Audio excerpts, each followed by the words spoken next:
മറ്റൊന്ന് കോഴിക്കോടാണ്. കോഴിക്കോടിനെ സംബന്ധിച്ചിടത്തോളം എടുത്തു പറയേണ്ടത് ഇടതുപക്ഷത്തിന് ഈ തെരഞ്ഞെടുപ്പിൽ ആശ്വാസകരമായ ഏക കോർപ്പറേഷൻ എന്നത് തന്നെയാണ് കോഴിക്കോടിനെ കുറിച്ച് പറയേണ്ടതായി വരുന്നത്. കോഴിക്കോട് കോർപ്പറേഷനെ സംബന്ധിച്ചിടത്തോളം ഇത്തവണ അതുകൊണ്ട് തന്നെ ഇടതുപക്ഷത്ത് നിന്ന് ഒരു മേയർ ഉണ്ടാകുന്നു. 6 കോർപ്പറേഷനുകളിൽ ഒരേ ഒരു മേയർ മാത്രമാണ് ഇടതുപക്ഷത്ത് നിന്നുണ്ടാകുന്നത്. അത് കോഴിക്കോട് നിന്നുള്ള ഒ സദാശിവൻ ആണ്.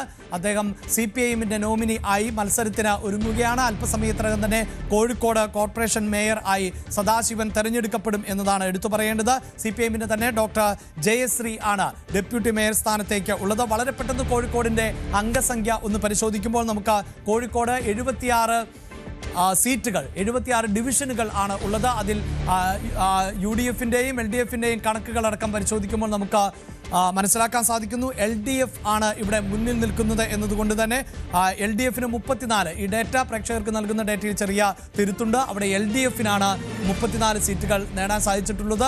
UDFന്റേത് 24 എന്നതാണ് സാങ്കേതികമായ തകരാറുണ്ടായതിൽ ക്ഷമിക്കണം. എന്തായാലും കോഴിക്കോട് വളരെ കൃത്യമായ ഒരു മേൽക്കൈ നേടാൻ കൃത്യമായി ഇടതുപക്ഷത്തിന് സാധിച്ചിട്ടുണ്ട് എന്നത് ഈ തെരഞ്ഞെടുപ്പിൽ ഏറ്റവും ആശ്വാസകരം ആകുന്ന ഒന്ന് തന്നെയാണ്. ഇപ്പോൾ MS അനീഷ് കുമാറാണ് ചേരുന്നത്. അനീഷ്, 6 കോർപ്പറേഷനുകൾ, ആ 6 കോർപ്പറേഷനുകളിൽ ആകെ ഇടതുപക്ഷത്തിന് ആശ്വാസമായത് കോഴിക്കോട് മാത്രമാണ്. അവിടെ ഇതാ മേയർ തെരഞ്ഞെടുപ്പ് നടക്കാൻ പോകുന്നു. എന്താണ് വിവരങ്ങൾ? അഭിലാഷ്, മൃഗീയ ഭൂരിപക്ഷത്തോടുകൂടി, അതായത് 75-ൽ 50 വോട്ടുകളുടെ ഭൂരിപക്ഷത്തോടുകൂടി കോർപ്പറേഷൻ ഭരിച്ചിരുന്ന ഇടമാണ് LDF. പക്ഷേ ഇത്തവണ കേവല ഭൂരിപക്ഷത്തിനുള്ള 39 അക്കത്തിലേക്ക് എത്താൻ കഴിഞ്ഞില്ല. 35 സീറ്റുകളാണ് LDFന് ലഭിച്ചിരിക്കുന്നത്.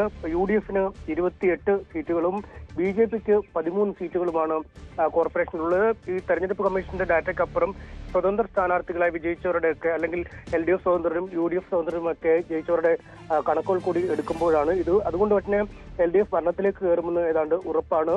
കോഴിക്കോട് ഒ സദാശിവനാണ് LDFന്റെ മേയർ സ്ഥാനാർത്ഥിയായി മുന്നോട്ട് വരുന്നത്. എതിർ സ്ഥാനാർത്ഥിയായി UDFന്റെ അബൂബക്കർ മീൻചന്ത ഡിവിഷനിൽ മുസാഫറിനെ മുൻ ഡെപ്യൂട്ടി മേയറെ തോൽപ്പിച്ച ആളാണ്. അദ്ദേഹമാണ് UDFന്റെ മേയർ സ്ഥാനാർത്ഥി. BJP നമ്പടി നാരായണൻ പന്നിയങ്കര ഡിവിഷനെ പ്രതിനിധീകരിക്കുന്ന കൗൺസിലർ, മുമ്പ് ഒരു വട്ടം കൗൺസിലറായിട്ടുമുണ്ട്.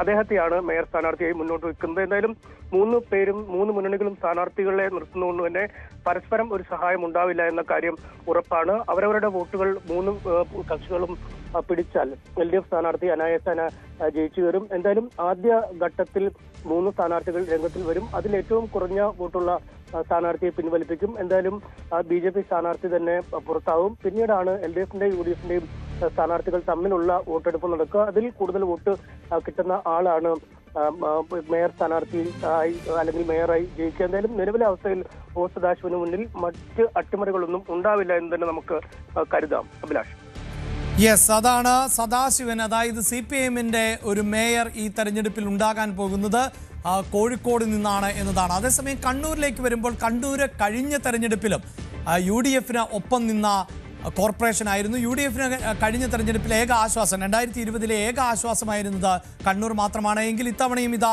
അങ്ങനെ ഒരു മേൽക്കൈ നേടാൻ സാധിച്ചിരുന്നു. അതുകൊണ്ട് തന്നെ കണ്ണൂരിൽ നിന്ന് P ഇന്ദിരയാണ് മേയറായി തെരഞ്ഞെടുക്കപ്പെടാൻ പോകുന്നത്. ഒപ്പം കണ്ണൂരിലെ അംഗബലത്തിലേക്ക് വരുമ്പോൾ നമുക്ക് വളരെ കൃത്യമായി മനസ്സിലാക്കാൻ സാധിക്കുന്നു. 56 ഡിവിഷനുകൾ ഉള്ള കോർപ്പറേഷൻ ആണ് കണ്ണൂർ. അവിടെ UDFന് 36 ഇടങ്ങളിൽ വിജയക്കൊടി പാറിക്കാൻ സാധിച്ചിരുന്നു. LDFന് 15 ഇടത്ത് മാത്രമാണ് വിജയിക്കാൻ സാധിച്ചിട്ടുള്ളത്. NDA 4 ഇടത്ത് വിജയിക്കുകയും ചെയ്തു. കൃത്യമായൊരു മേൽക്കൈ അവിടെ UDFനുണ്ട്. അതുകൊണ്ട് തന്നെ ഇന്ദിര അവിടെ നിന്ന് തെരഞ്ഞെടുക്കപ്പെടും എന്നതിലും തർക്കമില്ല. എന്തായാലും എല്ലാ കോർപ്പറേഷനുകളിലും മത്സരം നടക്കുന്നുണ്ട്. രാഷ്ട്രീയമായി മത്സരം എന്നത് അനിവാര്യതയാണ്. അങ്ങനെ ഒരു തെരഞ്ഞെടുപ്പിൽ പരാജയപ്പെടുകയോ വിജയിക്കുകയോ ചെയ്യട്ടെ, പക്ഷേ തങ്ങളുടെ രാഷ്ട്രീയം ഉയർത്തിപ്പിടിക്കുന്നുവെന്ന് എല്ലാ മുന്നണികളും നിലപാട് സ്വീകരിക്കുന്ന സാഹചര്യത്തിൽ ആണ് ഈ മേയർ തെരഞ്ഞെടുപ്പ് നിർണായകമാകുന്നത്. ഒപ്പം മുനിസിപ്പാലിറ്റികളിലേക്ക് ഉൾപ്പെടെയുള്ള തെരഞ്ഞെടുപ്പുകൾ ഇന്ന് നടക്കാൻ പോകുന്നു. അതിൽ ചെയർപേഴ്സൺ ആര് എന്നത് രാവിലെ 10:30 തന്നെ അറിയാം. അതേസമയം വൈസ് ചെയർപേഴ്സൺ ആര് എന്നത് ഉച്ചയ്ക്ക് ശേഷം മാത്രമേ അറിയാൻ സാധിക്കുകയുള്ളൂ. വളരെ പെട്ടെന്ന് മറ്റു വാർത്തകളിലേക്ക് എത്താം, ഇടവേളയ്ക്ക് ശേഷം.